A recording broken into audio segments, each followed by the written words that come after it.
नमस्कार मित्रांनो, आपल्या सर्वांचं या ठिकाणी स्वागत. तर बघा मित्रांनो, आपण आज आपला जो ऊस आहे या ऊसाला काल खत टाकलं होतं आणि खत टाकल्यानंतर या ऊसामध्ये आपल्याला हाकायचं आहे.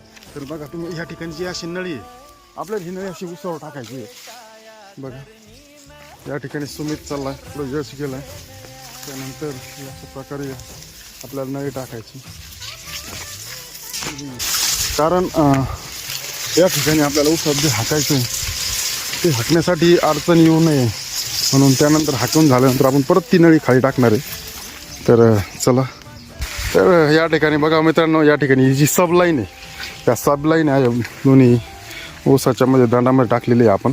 तर या सब लाईनला जे काही हे बघा तुम्हाला दाखवते अशा प्रकारे या ठिकाणी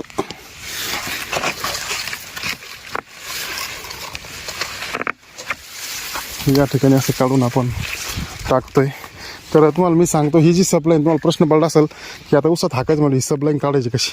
तर मित्रांनो तुम्हाला मी दाखवतो की आपण जे शॉकेट टाकलेले आहेत येणार, हे बघा या ठिकाणी हे जे शॉकेट आहे, इथून पाईप हा सुट्टा होतो आहे, तिकडे निघतोय पाईप. त्यामुळं एकदा हे लॅटर्न काढले की आपण हा पाईप उचलून बाजूला ठेवणार आहोत.